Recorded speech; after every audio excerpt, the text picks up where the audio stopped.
Good evening दोस्तों, मैं संदीप कुमार। मैंने आज आप सबके लिए लेकर के आया सर एक जबरदस्त एक मस्त टॉपिक। कंडीशन क्या, देखो सबसे पहली बात है ना सर कि दिल और दिमाग दोनों खुश हो गया होगा, ठीक है ना, देखने के बाद। लेकिन अगर इसको हम पूरा पढ़ा देंगे ना तो आपके अंदर की आत्मा जो है ना वो खुश हो जाएगा। देखो सबसे पहली बात तो ये है सर कि साइंस में जो हम टॉप 110 जो हम करवा रहे थे ना, उसका आज हमारा 15वां क्लास है सर। अनिकाने का सेंस पता है क्या बिरू भाई, हमने पहले 14 क्लास ले चुका है। अगर पिछले 14 क्लास अगर आप नहीं देखे हैं ना तो इस वीडियो के डिस्क्रिप्शन में उसका लिंक दिया हुआ है, जाकर वहां से सारे क्लासेस को कर दो धुआं, तभी रिजल्ट की दुनिया में फिर से एक बार ज्वालामुखी फटेगा। और आज की क्लास में एकदम 5 नंबरिया सवाल है सर। हाँ, 5 नंबरियो सवाल है, 2 नंबरियो सवाल है। और जो हमने साइंस में टॉप 20 को सब्जेक्टिव क्वेश्चन दीर्घ उत्तरीय में जो हम गेस किए हैं ना, उसका हम स्पेशल क्लास डाल देंगे सर, ठीक है। चलिए आइएगा सर, आज की क्लास को हल्ला बोल करते हैं। क्या करते हैं? हल्ला बोल। इससे पहले सर जो भी लोग चैनल पे पहली बार आए हैं,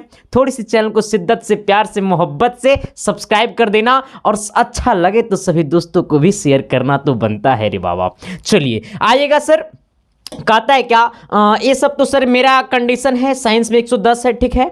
चलिए आइए हम आपको पहला सवाल से मुलाकात करवाते हैं। और पिछले क्लास में जो है सर वो हम टोटल 14 क्लास तक जो हम पिछले 14 क्लास लिए उसमें टोटल 87 क्वेश्चन हम करवा चुके हैं, ठीक है। आज आपका क्वेश्चन नंबर 88 से हम शुरू करने वाले हैं, ठीक है। कहता है क्या कि रक्त किसे कहते हैं या कितने रक्त का क्या कार्य है। हमें क्या बोला है कि रक्त किसे कहते हैं, रक्त का क्या कार्य है। बड़ा ही रोमांटिक सवाल है ना, शायद 2018 या 2020 में ये सवाल पूछा हुआ, ठीक है। आना नहीं, सिर्फ ये पूछा था 2020 में या 2018 या 20 में पूछा है कि रक्त किसे कहते हैं। लेकिन हमने सर आपके लिए क्या लाया है कि रक्त किसे कहते हैं, रक्त का कार्य क्या है। कहता है क्या सर उत्तर में कि रक्त एक तरल संयोजी उत्तक है। रक्त क्या है? एक सरल संयोजी उत्तक है। यह गंदा, हल्का, चिपचिपा एवं और लाल रंग का होता है। हमने क्या बोला है सर? हमने शिद्दत से बोला है, तुम भी बोलना मेरे साथ, और नहीं बोलोगे ना तो शादियों नहीं होगा। सुन लो पहले, हमने क्या बोला है सर कि रक्त एक तरल संयोजी उत्तक है। रक्त क्या है? एक तरल संयोजी उत्तक है। कैसा उत्तक है रे बाबा? तो ये सरल संयोजी उत्तक है। फिर हमने क्या बोला है सर कि यह गंदा, यह क्या गंदा, हल्का, चिपचिपा और लाल रंग का होता है। हमने क्या बोला है कि यह एक तरल संयोजी, बोलो बोलो बाबा बोलो रे, उत्तक है, संयोजी उत्तक है। यह गंदा, कैसा गंदा, कैसा हल्का, कैसा चिपचिपा और लाल रंग का होता है। अब सोचना कि रक्त का रंग लाल हीमोग्लोबिन के कारण होता है। अब सोचो कि रक्त का जो रंग होता है लाल होता है सर, हमारा खून जो होता है वो लाल होता है, किसके कारण? तो हीमोग्लोबिन के कारण। अब पेड़ पौधे की जो पत्ती हरे होते हैं वो किसके कारण होता है? क्लोरोफिल के कारण होता है। हमने क्या बोला है कि शरीर में जो रक्त का जो रंग होता है वो लाल होता है हीमोग्लोबिन के कारण। अब पेड़ पौधे की जो पत्ती हरी भरी होती है वो क्लोरोफिल के कारण होता है। आ जाना सर, तो एक बार इसको शिद्दत से देख लेना है फिर से। कहता है सर कि रक्त एक तरल संयोजी उत्तक है। रक्त क्या है? एक तरल संयोजी उत्तक है। यह गंदा, कैसा रे बाबा? गंदा, चिपचिपा और लाल रंग का होता है। रक्त का रंग लाल हीमोग्लोबिन के कारण होता है, ठीक है। अब इसे हम लोग क्या कहते हैं? रक्त कहते हैं सर। रक्त यहां तक का हमने परिभाषा लिख दिया यहां तक। अब बोला है कि रक्त का क्या कार्य है, तो हम नीचे लिखना है कि रक्त के निम्नलिखित कार्य है। रक्त का निम्नलिखित कार्य है सर। 1 नंबर में आते हैं, कहता है रक्त जो है वो कोशिकाओं तक ऑक्सीजन को पहुंचाता है। अब सोचो, ऑक्सीजन जो हम लोग लेते हैं सर वो कोशिका तक कौन पहुंचाता है? तो रक्त ही पहुंचाता है। क्योंकि देखो सर, इस बात को समझना बहुत गंभीर विषय है सर। देखो मैं हमेशा से कहता हूं कि पढ़ो वही जो बोर्ड एग्जाम में पूछता है, और बोर्ड एग्जाम पूछेगा वही जो संदीप कुमार पढ़ाता है सर। मैं इस बात को शिद्दत से, बड़ा गंभीर विषय है सर। देखो मैं आपके पास टाइम नहीं है सर, बहुत कम टाइम है। उस कम टाइम में आपको बेहतर रिजल्ट करना है तो बेहतर सवाल से आपको मुलाकात होनी चाहिए, और वो संदीप कुमार आपको करवाएगा सर, ठीक है। हमने बोला है क्या? रक्त कोशिकाओं तक ऑक्सीजन को पहुंचाता है। रक्त का क्या काम है? कोशिकाओं तक ऑक्सीजन को पहुंचाता है। रक्त का पहला क्या कार्य है, जो ऑक्सीजन को जो कोशिकाओं तक पहुंचाता है वो कौन पहुंचाता है, रक्त पहुंचाता है। दूसरा काम कहता है रक्त शरीर को रक्त शरीर को रोग प्रतिरोध क्षमता प्रदान करता है। रक्त क्या करता है सर, रक्त जो है वो रक्त शरीर को रोग प्रतिरोधक क्षमता प्रदान करता है। रक्त जो है वो शरीर को रोग प्रतिरोधक क्षमता प्रदान करता है। रक्त जो है वो शरीर को रोग प्रतिरोधक क्षमता प्रदान करता है। ठीक है, आना कार्य में 3 नंबर में क्या कार्य है, थोड़ी सी गौर करना। आना कार्य नंबर 3 में आना। कार्य नंबर 3 क्या है सर, कहता है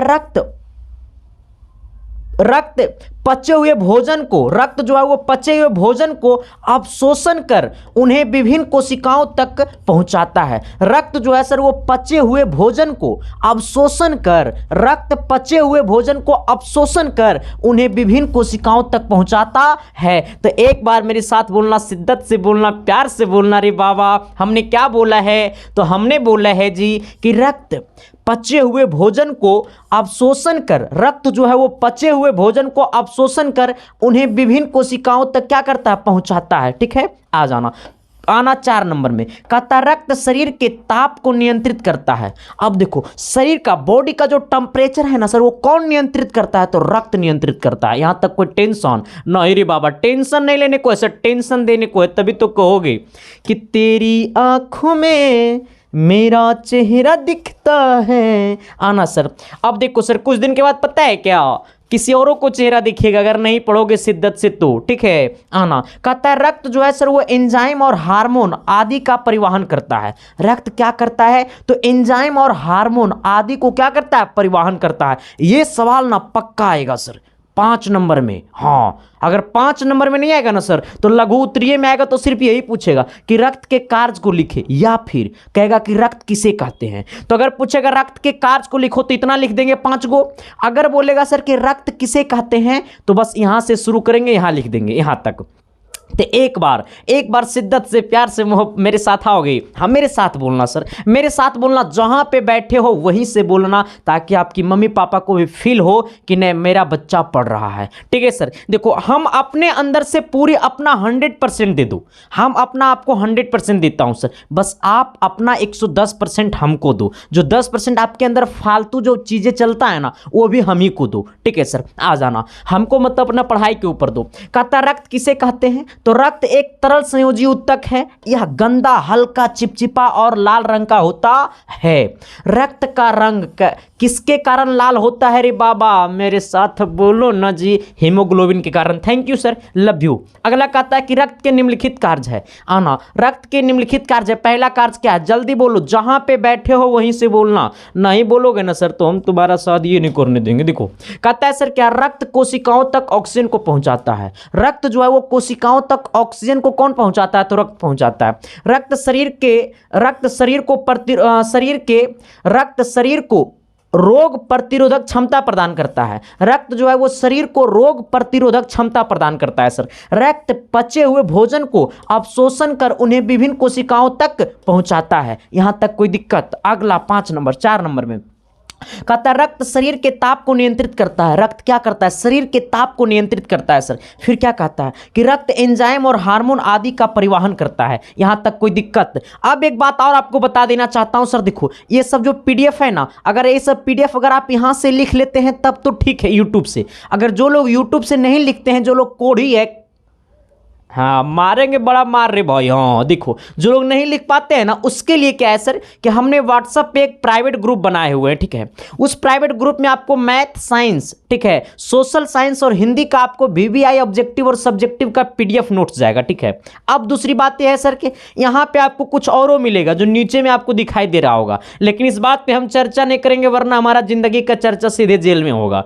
ठीक है सर, इसलिए इसका हम चर्चा नहीं करेंगे। ठीक है, अब ये कंडीशन है कि सर ये ग्रुप में हम ज्वाइन कैसे होंगे, तो इस ग्रुप में ज्वाइन होने के लिए आपको यहाँ पे एक नंबर दिखाई दे रहा होगा, आप सुंदर आंखों से देखिएगा तो बड़ा अच्छा से दिखाई देगा। वही नंबर पर आपको पे फोन और पेटीएम 99 रुपया कर देना है झटके में से, ठीक है। पे फोन चाहे पेटीएम से। अगर आप खुद नहीं चलाते तो अपने चचा, भैया, भाभी, साली जिनसे भी करवाना है सर वो करवा करके आप स्क्रीनशॉट उसी व्हाट्सएप पे नंबर पे भेज दीजिएगा। पेमेंट जब करिएगा तो उसका स्क्रीनशॉट ले लीजिएगा और उसी नंबर पे पेमेंट का स्क्रीनशॉट भेज दीजिएगा और उस मैसेज में लिख दीजिएगा, स्क्रीनशॉट भेजने के बाद मैसेज में लिख दीजिएगा कि सर मुझे प्राइवेट ग्रुप में ज्वाइन कर दीजिए। आपको मिनट भर के अंदर में इधर से ओके का मैसेज चला जाएगा और आपके पास जितना पिछला पीडीएफ होगा ना वो सारे पीडीएफ आपके पास भेज दिया जाएगा बस, और जो आगे पीडीएफ जाएगा वो भी जाएगा आपके पास, ठीक है। अब दूसरी बात क्या है कि ये ग्रुप में ज्वाइन होने का सबसे बड़ा फायदा है क्या सर, कि आप किसी प्रकार के डिस्टर्ब नहीं होइएगा ना, तो आपको ग्रुप का नाम दिखेगा, मतलब ये ग्रुप का प्राइवेट ग्रुप है जिसको कहा जाता है ब्रास्किट, ठीक है सर। यहाँ पर आपके पास पीडीएफ जाएगा तो मेरा नंबर बन के जाएगा, आपके पास मैसेज जाएगा तो मेरा नंबर बन के जाएगा। बस फायदा ये है कि हम एक मैसेज करेंगे तो जितना ग्रुप में है सबके पास मैसेज चला जाएगा, ठीक है सर। आ जाना तो इसी के थ्रू आपके पास मैसेज आएगा और बस बाकी समझिए क्या होगा, सब कुछ मिलने वाला है, ठीक है। चलो आ जाना। और इस नंबर पर कॉल करने की अलाउ नहीं है सर, इस नंबर पे आपको नंबर पे कॉल करने के अलाउ नहीं है। आप ये व्हाट्सएप नंबर पे कॉल कर सकते हैं, वो भी ऑडियो कॉल। वीडियो कॉल मत थथना दिखाने के लिए कर देना, तुम लोग यही करवे करते हो। ऑडियो कॉल करना सर और व्हाट्सएप पे मैसेज करना, आपको रिप्लाई मिलेगा। फालतू का मैसेज नहीं करना, फालतू का कॉल नहीं करना, वरना आपको बिना किसी बोले हुए आपको ब्लॉक कर देगा सर, क्योंकि सारा सिस्टम हम नहीं चलाते सर, वो टीम है। तो सर हम नहीं है जो आपकी बात को हम समझ पाएंगे, जिसके पास वो रहता है वो बंद कर देगा, ठीक है सर। आ जाना, इसलिए फालतू का नहीं कीजिएगा। फालतू का मैसेज करने से क्या फायदा है, हम किसी का साली तो नहीं है नु रे। हाँ आ जाना। आइएगा सर, क्वेश्चन नंबर 89 क्या कहता है, थोड़ी सी आ जाना शिद्दत से। कहता है ना सर कि समजात अंगों से आप क्या समझते हैं, उदाहरण दे। समजात अंगों से आप क्या समझते हैं, उसका क्या दे, उदाहरण दे। ये बायोलॉजी का बड़ा है रोमांटिक सवाल है। कैसा सवाल है, रोमांटिक सवाल है। कहता है क्या सर कि पौधों और प्राणियों के वे अंग, पौधों और प्राणियों के वे अंग जिनकी आधारभूत रचना, मैंने क्या बोला रे बाबा, बड़ा शिद्दत से बोला बिरु भाई, देखो ना मोहतरमा। कहता है क्या कि पौधों और प्राणियों के वे अंग जिनकी आधारभूत रचना एक समान होती है, आधारभूत रचना एक समान होती है और होती है, पर उनके कार्य भिन्न भिन्न होते हैं, उन्हें समजात समजात अंग कहते हैं। उसे समजात अंग कहते हैं। काहे टाइपिंग मास्टर, समजात क्या कहते हैं सर, अंग कहते हैं या सिर्फ अंगों कहते हैं। इसे समजात अंगों या अंग कहते हैं, ठीक है। हमने क्या बोला है कि पौधों और प्राणियों के वे अंग जिनकी आधारभूत रचना एक समान होती है। आधारभूत मतलब शरीर का ढांचा एक समान होता है, ठीक है। शरीर का ढांचा एक समान होता है, ठीक है, बट उनकी जो कार्य होती है सर वो अलग अलग होती है। जैसे मैं आपको बोलूंगा तो थोड़ा सा 1 मिनट मेरे तरफ आना। कहता है सर उदाहरण में क्या कि पक्षी के पंख, अच्छा पक्षी का पंख किस काम के लिए आता है, चलने के लिए आता है, उड़ने के लिए आता है सर। तो हम लोग का जो होता है सर मनुष्य की भुजाएं, मतलब हम लोग का ये भुजाएं किस काम के लिए आती है, काम करने के लिए आता है सर। तो पक्षियों का पंख, मनुष्य की भुजाएं, कुत्ते की 2 आगे वाले पैर, कुत्ते के 2 आगे वाले पैर जो होता है सर वो ये सब में काम आता है, जो हमारे भुजाओं की काम होती है, ठीक है। तो हमने क्या बोला है सर कि इनकी रचना जो होगी वो एक समान होगी, लेकिन उसका जो कार्य होगा वो भिन्न भिन्न कार्य होगा, ठीक है। नहीं मेरा बात को समझा रही।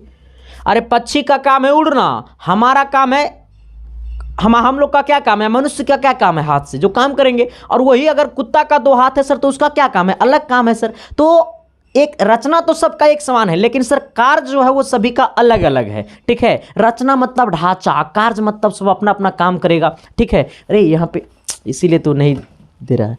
अब इधर आइएगा, तो हमने क्या बोला सर, समजात अंगों से आप क्या समझते हैं, उदाहरण दे। तो बोलता है सर कि पौधों और प्राणियों के वे अंग, पौधों और प्राणियों के वे अंग जिनकी आधारभूत रचना एक समान होती है, पर उनके कार्य भिन्न भिन्न होते हैं, उन्हें समजात अंग कहते हैं। उन्हें समजात अंग कहते हैं। क्या कहते हैं, उन्हें समजात अंगों कहते हैं। क्या कहते हैं सर, ये अंगों कहते हैं, ठीक है। इसलिए सर जिनके पास पीडीएफ जाता है तो वो लोग भी जरूर इस वीडियो को देख लीजिएगा, ठीक है। उदाहरण, पक्षियों के पंख और मनुष्य की भुजाएं। तो एक बार मेरे साथ बोलिएगा, शिद्दत से बोलिएगा, प्यार से बोलिएगा, मोहब्बत से बोलिएगा, बाकी सब कुछ हम देख लेंगे। अरे मेरे ऊपर छोड़ दो, जितना हम पढ़ाए हैं प्ले लिस्ट में सबका जो वीडियो बना हुआ है प्ले लिस्ट का, सब प्ले लिस्ट में जा सारा वीडियो जाकर के देख लो। अगर एक सवाल आपसे छूट गया तो संदीप कुमार को छोड़ देना, तुम आ जाना, क्योंकि मैं हमेशा चैलेंजिंग वाला काम करता हूं सर। जिंदगी में जो होता है ना सर, मतलब चैलेंजिंग लाइफ जिंदगी जीने में बड़ा मजा आता है, ठीक है। आना। कहता है पौधे और प्राणियों के वे अंग जिनकी आधारभूत रचना एक समान होगी, आधारभूत रचना एक समान होगा, पर उनके कार्य भिन्न भिन्न होते हैं, उन्हें क्या कहते हैं? समजात अंग कहते हैं। उन्हें क्या कहते हैं? समजात अंगों कहते हैं। ठीक है, चलो आ जाना अगला क्वेश्चन की तरफ आना सर। अच्छा, एक बात और मैं आप सभी को बता देना चाहता हूं, प्लास्टर ऑफ पेरिस गुण सूत्र एवं उपयोग, ये 5 नंबर वाला सवाल है और ये 2 सीटिंग में से एक सीटिंग में मामला फंसने वाला है। हाँ, ये 2 सीटिंग में से एक सीटिंग में मामला फंसने वाला है, तुम यहां से लिख लो सर, आएगा तो आएगा। तो अब देखो एक बात और है सर कि जो बच्चे हमसे पढ़ते हैं और जिनको हमारा पढ़ाई से अच्छा लगता है सर, जिनको हमारा पढ़ाई से परिवर्तन हुआ है सर, जिन बच्चे को हमारा पढ़ाई किस तरह से पढ़ते हैं, आप कहाँ पे बैठ करके पढ़ते हैं, वो अगर आप सर अगर आप इच्छुक हैं, अगर आपकी चाहत है कि इस चीज़ को हम सर तक भेजें, मेरे पास भेजें, क्योंकि देखो मेरा भी एक सपना होता है सर कि बच्चे हमारा पढ़ाई को किस तरह से पढ़ रहा है। ठीक है, क्योंकि मेरा भी एक मतलब हम भी बड़ा मेहनत से पढ़ाते हैं, शिद्दत से पढ़ाते हैं सर, तो हमारा भी तो चाहत है ये कि बच्चा अच्छा कर जाए, क्योंकि दुनिया में आपके बारे में ये तीनों इंसान सोच ही सकता है, एक माता पिता एक गुरु। ठीक है, तो आप किस तरह से पढ़ते हैं, आप में प्रमोशन हुआ है तो आप एक छोटा सा वीडियो बना करके आप भेज सकते हैं सर। वो वीडियो कहाँ भेजना है तो आप व्हाट्सएप नंबर पे भी भेज सकते हैं या फिर आप मेरा इंस्टा आईडी पे भी भेज सकते हैं। ठीक है, इंस्टा आईडी जो मेरा है सर वो है संदीप, क्या है सर ये संदीप, यहाँ पे एक हाइफन देना 184220। ठीक है, यहाँ पे करना 18420, ये हमारा इंस्टा आईडी है सर, जो कि आपको यहाँ पे दिखाई भी दे रहा होगा। तो आप इस पे वो वीडियो भेज सकते हैं 30 या 35 सेकंड का सर, क्योंकि मुझे भी तो बड़ा इच्छा करता है कि आप लोग कैसे पढ़ते हैं। ठीक है, क्योंकि सर मैं भी बड़ा मेहनत से पढ़ाता हूँ भाई।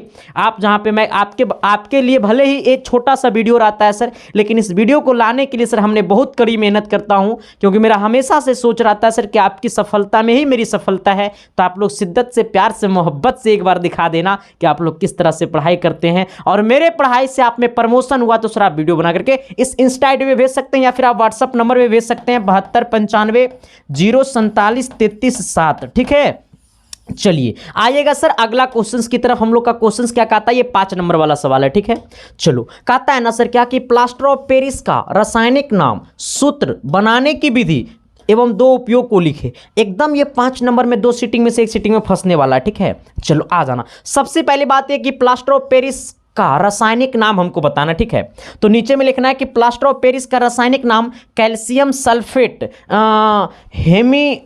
हेमीहाइड्रेट होता है। हमने क्या बोला है कि प्लास्टर ऑफ पेरिस का जो रासायनिक नाम होता है वो कैल्शियम सल्फेट हेमीहाइड्रेट होता है। हमने क्या बोला है कि प्लास्टर ऑफ पेरिस का जो रासायनिक नाम होता है वो कैल्शियम सल्फेट हेमीहाइड्रेट होता है। क्या हमने बोला सर कि कैल्शियम सल्फेट हेमीहाइड्रेट होता है, कैल्शियम सल्फेट हेमीहाइड्रेट होता है। ये क्या है? रासायनिक नाम है किसका? प्लास्टर ऑफ पेरिस का। फिर हमें क्या बोला सर कि इसका रासायनिक नाम और सूत्र लिखे। तो प्लास्टर ऑफ पेरिस का सूत्र देखो क्या होता है। प्लास्टर ऑफ पेरिस का सूत्र होता है अथवा है ये। ठीक है, प्लास्टर ऑफ पेरिस का सूत्र होता है, क्या टाइपिंग मास्टर क्या चल रहा है, लगन है शादी करिएगा। देखिए सर आना कहता है इसका रासायनिक सूत्र क्या होता है। तो इसका रासायनिक होता है इसका रासायनिक सूत्र होता है CaSO4। कहाँ गया? CaSO4 होगा सर, CaSO4। ठीक है, CaSO4 होगा। ठीक है, कहाँ गया टाइपिंग मास्टर? CaSO4। ठीक है, CaSO4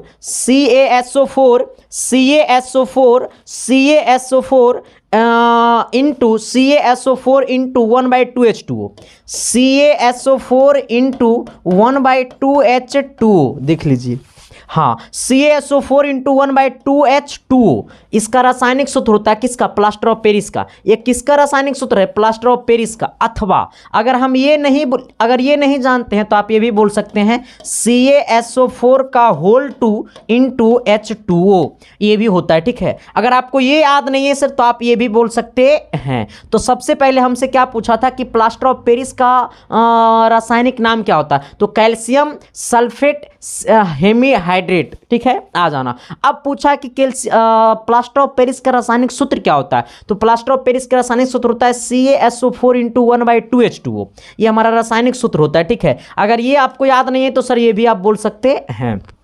फिर हमसे क्या पूछा, फिर हमसे पूछा है कि इसका बनाने की विधि बतावे। अब हमको बनाने की विधि बताना है, ठीक है। क्या बताना है आपको? बनाने की विधि बताना है, ठीक है। आ जाना। अब हमें पूछा बनाने की विधि बतावे, बनाने की विधि बतावे, ठीक है। इसके बाद उपयोग को लिखना है।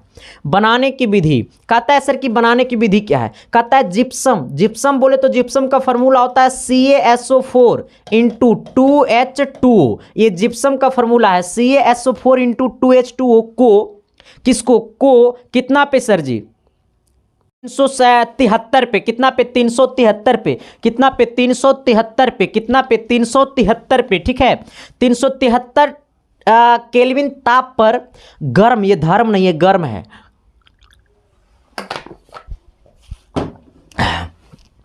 373 केल्विन ताप पर गर्म करने पर जल का अणु अलग हो जाता है। जब जिप्सम को, किसको? जिप्सम को। जिप्सम का सूत्र ये होता है CaSO4 इंटू 2H2O। जब जिप्सम को इतना केल्विन ताप पर जब गर्म करेंगे ना, तो उसका जो जल का जो अणु होगा ना, वो अलग हो जाता है तथा प्लास्टर ऑफ पेरिस का क्या करता है? प्राप्त हो जाता है। जैसा ही जल का अणु अलग होगा, जल का अणु अलग होगा, ठीक है, अलग होगा, तो हमें तुरंत प्लास्टर ऑफ पेरिस बनाएगा। क्या बनाएगा सर? ये प्लास्टर ऑफ पेरिस बनाता है। क्या बनाता है? प्लास्टर ऑफ पेरिस प्राप्त हो जाता है, ठीक है। हमने क्या बोला है? हमने बोला है सर कि जब जिप्सम को, किसको? जिप्सम को कितना केल्विन ताप पे? तो 373 केल्विन ताप पे। जिप्सम को 373 केल्विन ताप पर गर्म करेंगे। जिप्सम को 373 केल्विन ताप पर गर्म करने पर जल का अणु अलग हो जाता है। जिप्सम को 373 केल्विन ताप पर गर्म करने पर जल का अणु अलग हो जाता है तथा प्लास्टर ऑफ पेरिस प्राप्त हो जाता है, तथा प्लास्टर ऑफ पेरिस का निर्माण हो जाता है या फिर प्राप्त हो जाता है। हमने क्या बोला है सर कि जब जिप्सम को, किसको? मेरे साथ बोलना, किसको हमने बोला? जिप्सम को। कितना पे? तो 373 केल्विन ताप पर जब गर्म करेंगे तो जल का अणु अलग हो जाता है। जब जल का अणु अलग हो जाता है तो हमें तथा जिप्सम का प्राप्त हो जाता है, तथा प्लास्टर ऑफ पेरिस प्राप्त हो जाता है, ठीक है। तो हमने यही बात लिखा है कि जिप्सम, ये हमारा फॉर्मूला होता है को 373 केल्विन ताप पर गर्म करने पर, ये गर्म लिखा हुआ, ठीक है, धर्म नहीं समझना, गर्म करने पर जल का अणु अलग हो जाता है तथा प्लास्टर ऑफ पेरिस प्राप्त हो जाता है, ठीक है। अब सोचना, अब इसको कैसे प्रयोग होता है? यहां पे देखो सर, यहां पे आना, ये 373 केल्विन ताप है, ठीक है, ये 373 केल्विन ताप है, ये 373 केल्विन। अब देखो सर, ये हमारा क्या है? ये हमारा जिप्सम है, ठीक है। ये क्या हमारा है? जिप्सम है, ये जिप्सम है, ठीक है। ये हमारा क्या है? जिप्सम है, ठीक है। ये हमारा क्या है? जिप्सम है। आ जाना, ये जिप्सम है। जिप्सम को 373 केल्विन ताप पर गर्म करेंगे तो हमें क्या बनाता है सर? ये प्लास्टर ऑफ पेरिस बनाता है, ठीक है। ये क्या हमारा है? Plaster of Paris. ये क्या हमारा है? प्लास्टर ऑफ पेरिस है। ये हमारा क्या है? प्लास्टर ऑफ पेरिस है, ठीक है, प्लास्टर ऑफ पेरिस है, ठीक है। अब सोचो, ये हमारा जिप्सम है, इसको हम कितना पे करेंगे? तो 373 पे करेंगे। कितना पे करेंगे? ये हमें 373 केल्विन पे करेंगे, ठीक है। जब इसको 373 केल्विन पे गर्म करेंगे तो हमें प्लास्टर ऑफ पेरिस प्राप्त होगा, ठीक है। कब? जब जल जो है सर, वो हमें जल का अणु टूट जाएगा, जल का अणु टूट जाएगा सर, जल का अणु अलग हो जाता है, तब हमें प्लास्टर ऑफ पेरिस का निर्माण करता है। आप यहाँ पे जो ये लिखा हुआ 3/2, इसके जगह आप ये भी लिख सकते हैं, देखो CaSO4 इंटू 2H2O। ये हमारा क्या? प्लास्टर ऑफ पेरिस है। इसको 373 केल्विन पे, इसको 373 केल्विन पे, इसको 373 केल्विन पे गर्म करेंगे तो हमें क्या बनाएगा? CaSO4 into 1/2H2O। ये हमारा क्या है? Plaster of Paris. ये हमें बनाएगा 1/2H2O। अब सोचना, प्लस हमें जल का अणु अलग हो जाएगा। जब जल का फॉर्मूला होता है H2O, तो जल का अणु अलग हो जाएगा, तो ये H2O ना रह करके ये हो जाएगा 1 सही, ये हो जाएगा सर आपको, ये हो जाएगा 1 सही 1/2। इसको हम लोग ऐसे भी लिख सकते हैं सर, इसको हम लोग ऐसे भी लिख सकते हैं, इसको हम लोग ऐसे भी लिख सकते हैं सर। यहाँ पे प्लस कर दो, यहाँ पे हम लोग ऐसे लिख सकते हैं 1 सही 1/2 H2O, ठीक है, 1 सही 1/2 H2O हम लोग इतना भी लिख सकते हैं, ठीक है। अब देखो, यही हमने 2 को इसको गुना करेंगे तो 2 1 कम 2 और 1 को जोड़ देंगे तो 3/2 हो जाएगा।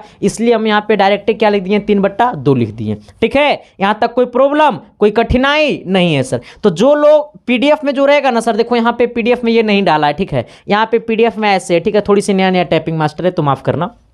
चलो अब ये हमें बनाने की विधि हो गया। अब बोला था किसका उपयोग, दो उपयोग लिखे, इसका दो ये उपयोग ने पूछा है जी। आ जाओ बनाने की विधि एवं दो उपयोग को लिखे, आ जाना। पहला उपयोग, दो उपयोग इसका क्या है, कहता है सर क्या कि उपयोग प्लास्टर ऑफ पेरिस का निम्नलिखित उपयोग है। प्लास्टर ऑफ पेरिस का बहुत सारा उपयोग है, ठीक है। तो पहला उपयोग क्या कहता है कि कैल्शियम क्लोराइड सीमेंट एवं कांच के उत्पादन के लिए। अब सोचो कैल्शियम क्लोराइड और सीमेंट और जब कांच का उत्पादन होता है तब हमें प्लास्टर ऑफ पेरिस का क्या किया जाता है, इस्तेमाल किया जाता है। हमने क्या बोला है सर कि प्लास्टर ऑफ पेरिस का जो उपयोग किया जाता है वो कैल्शियम क्लोराइड एवं सीमेंट एवं कांच के उत्पादन के लिए। कैल्शियम क्लोराइड का उत्पादन जब होगा तो हमें प्लास्टर ऑफ पेरिस का इस्तेमाल करना पड़ेगा। जब सीमेंट का उत्पादन होगा सर तो भी हमें प्लास्टर ऑफ पेरिस को इस्तेमाल किया जाएगा। जब हमें कांच का उत्पादन करेंगे तो भी हमें प्लास्टर ऑफ पेरिस का उपयोग किया जाता है। तो किसको किसको, कैल्शियम क्लोराइड को सीमेंट में और कांच के उत्पादन के लिए हमें प्लास्टर ऑफ पेरिस का इस्तेमाल किया जाता है। आना 2 नंबर, कहता है भवनों मतलब बड़ा बड़ा बिल्डिंग, भवन मतलब कुछ और मत समझ जाना, क्योंकि तुम लोग का फीलिंग को हम समझते हैं, तुम लोग का ठंडा में कहाँ कहाँ दिल दिमाग जाता है, ठीक है। आ जाना सर, तो दिल और दिमाग दोनों को पेशेंस बना करके दाब के रखो, दाब के नहीं रहता है ना सर, तो हमारा वीडियो देख लो ऑटोमेटिकली वो दिल और दिमाग दोनों डब जाएगा। कहता है सर क्या भवनों इमारतों कौमा इत्यादि को सफ़ेद करने के लिए, किसको किसको, तो भवनों कौमा इमारतों एवं इत्यादि को सफ़ेद करने के लिए, क्या करने के लिए, सफ़ेद करने के लिए, तो हमें प्लास्टर ऑफ पेरिस का इस्तेमाल किया जाता है। इसको जब हमें सफ़ेद करना होगा, भवन इमारतों एवं इत्यादि को जब सफ़ेदी करने के लिए हमें कहा जाता है सर, तो प्लास्टर ऑफ पेरिस का इस्तेमाल किया जाता है। सफ़ेदी मतलब कलर किया जाता है, तो हमें प्लास्टर ऑफ पेरिस का इस्तेमाल किया जाता है, ठीक है। आ जाना, तो हमने क्या क्या बोला सर, थोड़ी सी एक बार शिद्दत से आ जाना मेरे साथ और अच्छा से बोलना, मेरे साथ बोलना। प्लास्टर ऑफ पेरिस का रासायनिक नाम, सूत्र, बनाने की विधि एवं उपयोग को लिखे। तो प्लास्टर ऑफ पेरिस का रासायनिक नाम होता है कैल्शियम सल्फेट हेमीहाइड्रेट, ठीक है। आ जाना, इसका रासायनिक सूत्र होता है Ca, यहां पर U नहीं है, CaSO4 इंटू 1/2H2O, 1/2H2O, अथवा इसको हम बोल सकते हैं CaSO4 का होल 2 इंटू H2O। आ जाना, बनाने की विधि का आता है सर कि जब जिप्सम को 373 केल्विन ताप पर गर्म, ये गर्म है, ठीक है, गर्म करने पर जल का अणु अलग हो जाता है तथा प्लास्टर ऑफ पेरिस प्राप्त हो जाता है। यहाँ पे सर आपको ऐसे कर देना है, यहाँ पे आपको ऐसे कर देना है और यहाँ पे आपको 373 केल्विन लिख देना है। इसके बाद ये है, ये 3/2 कहने का मतलब सर 1 सही 1/2 भी है, ठीक है। इसको कहीं कहीं आपको ये लिखा हुआ रहेगा सर। इसी को देखो 2 को गुना करेंगे, 2 कम 2 और 2 1 3, यानी इसी के बदले हमने लिख दिया 3/2, ठीक है। चलो आ जाना, अगला इसका उपयोग है, कहता है प्लास्टर ऑफ पेरिस का निम्नलिखित उपयोग है, लेकिन हमसे पूछा दो ये उपयोग। कहता है plaster of Paris calcium chloride cement एवं कांच के उत्पादन के लिए किया जाता है, भवन इमारतों इत्यादि के सफेदी करने के लिए उपयोग किया जाता है। चलिए आइएगा सर, सवाल नंबर हम लोग आते हैं 90 की तरफ। अरे रुको रुको रुको, सवाल रिपीट हो गया ना जी, 87 88 89 90 ही है। अरे रुको, तो ये कितना नंबर है, ये आपको है 88, फिर ये वाला आपको कितना है 89, रुक जाओ, ये 90 है, ये 90 था सर, सवाल रिपीट हो गया, ठीक है। ये कितना, ये 90 होगा, ठीक है। आ जाना, रहने दो, काउंटिंग क्या करेंगे सर, 120 को करा देंगे और कौन सी, रुको काउंटिंग की जरूरत है। चलो आ जाना अगला सवाल की तरफ। अगला कहता है सर कि परितंत्र में अपमार्जकों की क्या भूमिका है, किसमें, परितंत्र में। एक्चुअली परितंत्र होता क्या है सर, देखो आत्मा को, आत्मा मतलब सर जब मृत्यु हो जाती है ना, जब जीव को मृत्यु हो जाती है ना, तो ये जीव को मृत्यु वाले पार्ट को खा जाना। जैसे सब देखो, सपोज मानो हम लोग हत्या करके खाते हैं, बढ़िया बढ़िया बकरा को काटते हैं, बकरा मतलब क्या, खस्सी को काटते हैं, बढ़िया बढ़िया पाठा को काटते हैं सर, पाठी को मतलब बढ़िया बढ़िया चीज़ों को काट के, मुर्गा को काट के खाते हैं सर। तो एक प्रकार से वो पहले उसको हम जीव हत्या करते हैं, पहले उसको हम जान से मारते हैं, जान से मारने के बाद उसको हम लोग खाते हैं। तो सर हर किसी का अलग अलग खाने का पेशा है, हर कोई अलग अलग धर्म से आते हैं, तो उनकी धर्म में एक अलग मजहब होती है, उनकी धर्म में एक अलग रूल होता है, उनकी धर्म में एक अलग कंडीशन होता है सर। तो हम लोग का धर्म और अलग जो धर्मों के लोग हैं उनको अलग अलग तरीका से जिंदगी जीना आता है सर। तो आज की डेट में किसी धर्म भी कोई बुरा धर्म नहीं होता है, क्योंकि उनकी धर्म जो है पूर्वजों से वही करते हुए आ रहा है, ठीक है सर। शायद हमारा धर्म उनको अच्छा नहीं लगता होगा और उनका धर्म हमको अच्छा नहीं लगता होगा, इसलिए सर हम सब का एक अलग अलग नियम कानून बनाया गया सर, जिसके तहत हम लोग अपना जिंदगी जीने का एक तरीका हम लोग सीखते हैं, ठीक है। आ जाना, अब सोचो सर, यहाँ पे थोड़ा सा सोचना शिद्दत से। कहता है परितंत्र में अपमार्जकों की क्या भूमिका है, तो कहता है सर कि परितंत्र में अपमार्जक मृत्यु मृत्युजैव, मृत्युजैव, मृत्युजैव, मृत्यु मतलब मरा हुआ, ठीक है, मृतजैव अवशोष का सॉरी अवशेषों का अपमार्जन करते हैं, अवशेषों का अपमार्जन करते हैं, वे मृत शरीरों का अपने भोजन के लिए उपयोग करते हैं, मतलब मरे हुए शरीरों का अपने भोजन के लिए उपयोग करते हैं, वे जटिल कार्बन पदार्थों को सरल पदार्थों में परिवर्तन कर देते हैं। सर देखो, ये जटिल कार्बन पदार्थों को सरल पदार्थों में परिवर्तन कर देते हैं, वही हमारा क्या है सर, परितंत्र में अपमार्जकों की क्या भूमिका है, हमसे ये पूछा सर। परितंत्र में मतलब मरे हुए तंत्र में हमारा अपमार्जकों की क्या भूमिका है, तो कहता है क्या सर अपने आप में कि परितंत्र में अपमार्जक मृत जैव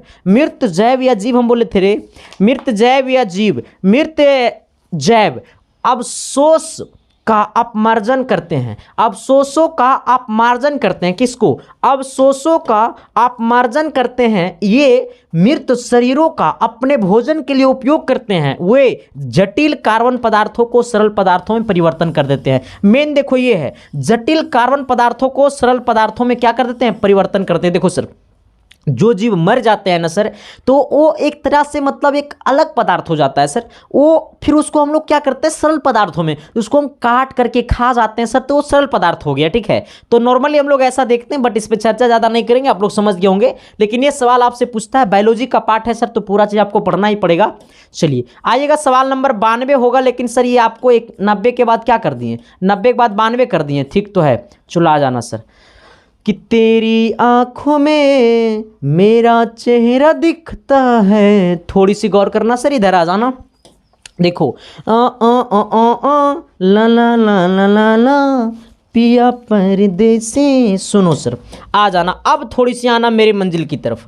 कहता है सर कि धोने का सोडा का रासायनिक सूत्र क्या है, रासायनिक सूत्र क्या है, साथ ही इसका उपयोग को लिखे। अच्छा, धोने का सोडा मतलब घर के साफ सफाई, कपड़े को जो हम लोग धोते हैं सर, उसी को कहते हैं धोने का सोडा। अब देखो गर्मी आ गया सर, अब क्या हो गया, गर्मी लगने लगा, ऐसे ठंडा नु बड़ा बिजोड़ लग रहा था, ठीक है। आ जाना, हमने क्या बोला सर कि धोने के सोडा का रासायनिक सूत्र क्या है, इसको खोलिए देते हैं। धोने के सोडा का रासायनिक सूत्र, धोने के सोडा का क्या रासायनिक सूत्र, धोने के सोडा का रासायनिक सूत्र क्या बोले हम सर, धोने के सोडा का रासायनिक सूत्र कहता है ना कि धोने के सोडा का रासायनिक सूत्र क्या है, साथ ही इसका उपयोग को लिखे।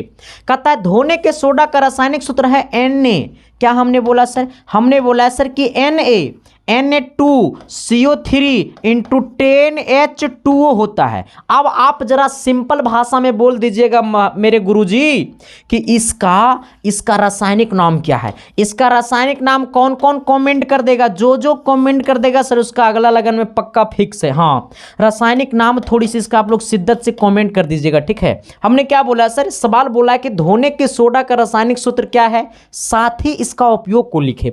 तो धोने के सोडा का रासायनिक सूत्र होता है Na2CO3 इंटू 10H2O। ये आपको ऑब्जेक्टिव में भी पूछेगा। अब ये भी ऑब्जेक्टिव में पूछता है कि धोने के सोडा का रासायनिक नाम क्या है, तो आप लोग शिद्दत से, प्यार से, मोहब्बत से एक बार कमेंट कर दीजिएगा सर। अगर यहां आपको रासायनिक सूत्र नहीं रहेगा तो यहां पे आपको रासायनिक नाम रहेगा, इसलिए आप लोग प्लीज एक बार कमेंट बॉक्स में इसको कमेंट कर दीजिएगा। और ये भी कमेंट कर दीजिएगा सर कि ये क्लास कैसा लग रहा है आपको। अगर मजे मजे में क्लास लग रहा है सर तो एक बार प्लीज बता देना। आइएगा सर, अब हमें क्या कहता है सर कि साथ ही इसका उपयोग को लिखे।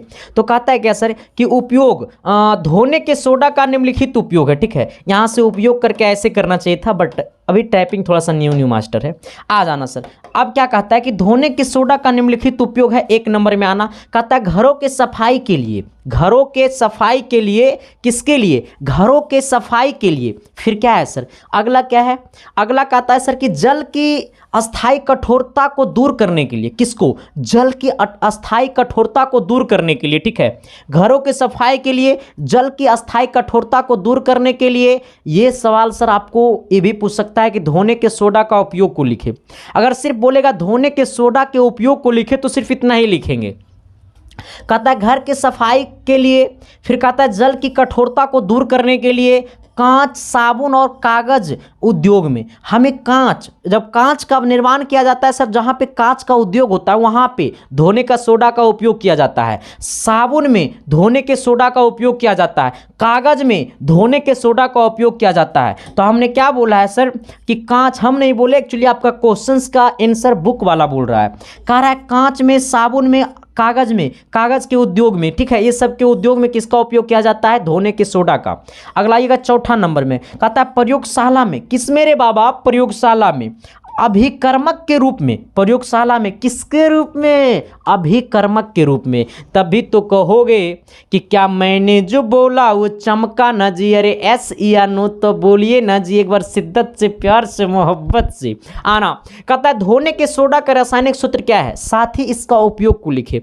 तो धोने के सोडा का रासायनिक सूत्र है Na2CO3 × 10H2O।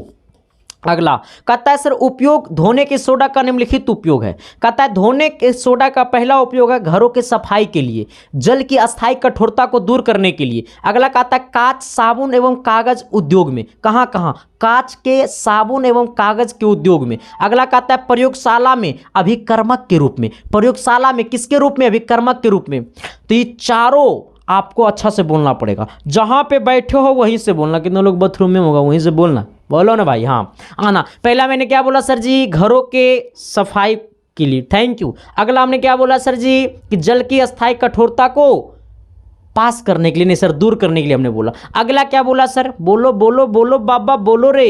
अगला क्या हमने बोला सर? समझ गया होगा। आइएगा सवाल नंबर 93 की तरफ। कितना नंबर? 93। 93 नंबर क्वेश्चन क्या कहता है? कहता है ना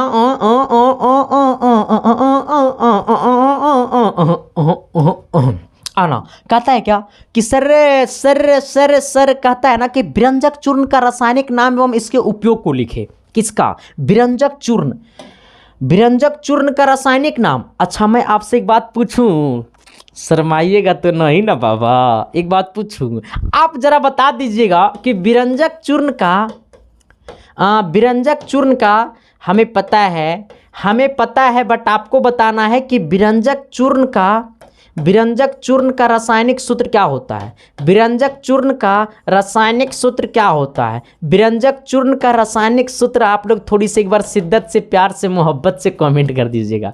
हमको पता है, तुम को टास्क देंगे, तुम लोग ना सिर्फ मौज करते हो सर, तुमको भी कमेंट करना पड़ेगा, क्योंकि एग्जाम देने तो आपको जाना है सर, तो आपको तो कमेंट करना ही पड़ेगा।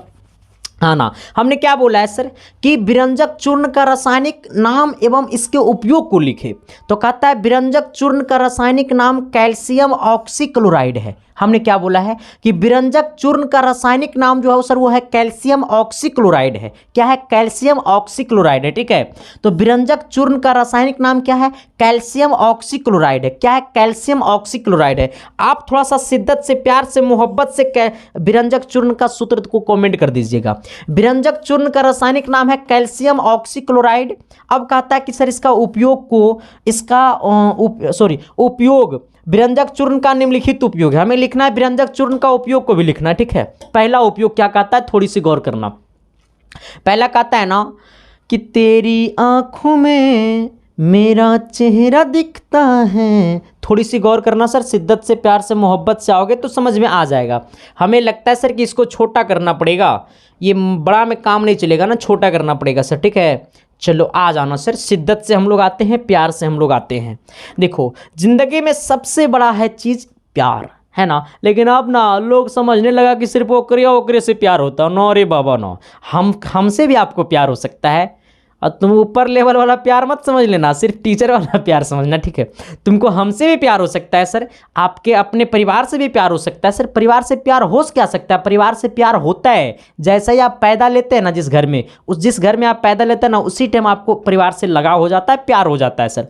तो जिंदगी में किसी से भी प्यार हो सकता है सर। तो मैं हमेशा वो प्यार की बात नहीं करता हूँ, मैं हमेशा यही सब प्यार की बात करता हूँ, ठीक है। आ जाना। कहता है क्या सर कि व्यंजक चूर्ण के निम्नलिखित उपयोग है। पहला उपयोग पे आना, कहता है पेयजल को कीटाणु रहित बनाने में। अच्छा अब रे तुम लोग घर जाना ना, तो पापा जब खेत में सिंचाई करते हैं ना, बहुत सारा किसाने के ही बच्चे होंगे, क्योंकि मैं भी किसान से बिलोंग करता हूँ। पापा जब खेत में मतलब डालते हैं ना सर चूर्ण खाद उद, तो बोलना ना पप्पा इकाले से कोर रहे, तो अपने बोले मतलब कभी कभी देखता है पानी में भी डाला जाता है सर। तो पानी में जब कीटाणु रहित बनाना होगा ना तो हम लोग विरंजक चूर्ण का इस्तेमाल करते हैं। तो अगर पानी में अगर कीटाणु रहेगा तो इसको दूर करना रहेगा तो विरंजक चूर्ण डाल देना। तो पापा बोलेंगे कि ये सब काल डाल रहा है पाउडर उडर, तो तुम बोलना पप्पा ये विरंजक चूर्ण है जिससे कीटाणु रहित पेयजल होता है, मतलब हमें साफ सुथरा जल मिलता है सर, कीटाणु रहित जल मिलता है, इसमें कीटाणु की मात्रा एकदम खत्म हो जाता है। ठीक है, आ जाना सर। अगला क्या कहता है कि पेयजल को कीटाणु रहित बनाने में, अगला पेयजल मतलब पीने वाले जल को कीटाणु रहित बनाने में। अगला कहता है रासायनिक उद्योग में ऑक्सीकारक या फिर उपचायक के रूप में। हमने क्या बोला है सर कि रासायनिक उद्योग में जहां पे भी रासायनिक उद्योग है वहां पे विरंजक चूर्ण का इस्तेमाल किया जाएगा। अगर नहीं किया जाएगा सर तो वो रासायनिक उद्योग चलेगा ही नहीं, वो भस्म हो जाएगा, जल जाएगा, कट जाएगा, कटे फटेगा रे बकलूला। देखो इधर हम कुछ बोल देते तो तुम लोग कुछ सुन लेता है। नो ही सर, ऐसे नहीं करने का, कभी कभी अपना दिल की भी बात सुनना। हमने बोला रासायनिक उद्योग में ऑक्सीकारक के रूप में। देखो रासायनिक उद्योग में विरंजक चूर्ण का तो इस्तेमाल किया जाता है, बट किसके उपयोग में, तो ऑक्सीकारक के रूप में किया जाता है। ठीक है, अगला कहता है वस्त्र उद्योग में, कागज उद्योग में, वस्त्र उद्योग में, कागज उद्योग में, फिर हमने लिख दिया वस्त्र उद्योग, इसको काट दो। वस्त्र उद्योग, कागज उद्योग एवं कांच उद्योग में, कांच उद्योग में भी इसका किया जाता है रे, कांच उद्योग में भी इसका किया जाता है। ठीक है, कांच उद्योग विरंजक चूर्ण है ना, वस्त्र उद्योग, कागज उद्योग, अच्छा रहने दो। ठीक है, हाँ, फिर इसे कागज उद्योग में इसे रंग के रूप में किया जाता है। ठीक है, में इसे रंग को साफ सफेद करने के लिए उपयोग में लाया जाता है। कहता है वस्त्र उद्योग, कागज उद्योग में इसे रंग को साफ करने के लिए उपयोग में लाया जाता है। रंग को साफ करने के लिए इसका उपयोग किया जाता है। तो हमने क्या बोला सर कि विरंजक चूर्ण का रासायनिक नाम होता है कैल्शियम ऑक्सीक्लोराइड। इसका उपयोग कहाँ होता है सर, तो पेयजल को कीटाणु रहित बनाने में, रासायनिक उद्योग में ऑक्सीकारक के रूप में किया जाता है। ठीक है, वस्त्र उद्योग तथा कागज उद्योग इस रंगों को साफ करने के लिए किया जाता है। अब बताना सर, शिद्दत से, प्यार से, मोहब्बत से हमने टोटल 93 क्वेश्चंस को फोड़ डाला। अब देखो सर, अब बारी किसका है, अब बारी है सर। देखो मैं हमेशा से कोशिश करता हूं ना कि आपके अंदर की जितनी कमी है ना वो सारे कमी को दूर कर दूं। अब ना मेरा क्लास कंटिन्यू चलने लगा सर। पहले तो हम टाइपिंग में, दुनियादारी में फंसे रहते थे सर, लेकिन अब सारी सुविधा हो गया है सर। तो हम 10 से 15 दिन के अंदर में आपको सब कुछ फोड़ देंगे आपके दिल में, दिमाग में। ठीक है, एग्जाम पेपर में जाना, छाप के चल आना। ठीक है, चलो अब मिलते हैं सर बाकी आप सबके बीच अगली क्लास में। तब तक के लिए बाय। क्लास कैसा लगा एक बार शिद्दत से बता देना, प्यार से बता देना, मोहब्बत से बता देना, और आपको अभी क्या क्या चाहिए वो भी कमेंट बॉक्स में बता देना। ठीक है sir, thank you, love you. जो भी लोग चैनल पे पहली बार आए थे सर, चैनल को शिद्दत से, प्यार से, मोहब्बत से सब्सक्राइब कर देना। अगर आपका सपना है कि मैं भी शायद टॉपर बनूं तो एसके साइंस क्लासेस से जुड़े रहना, आपको हर कदम पे देगा साथ, क्योंकि जहां पे है एसके साइंस क्लासेस वहीं पे है रिजल्ट का मतलब। ठीक है सर, तो थैंक यू, लव यू।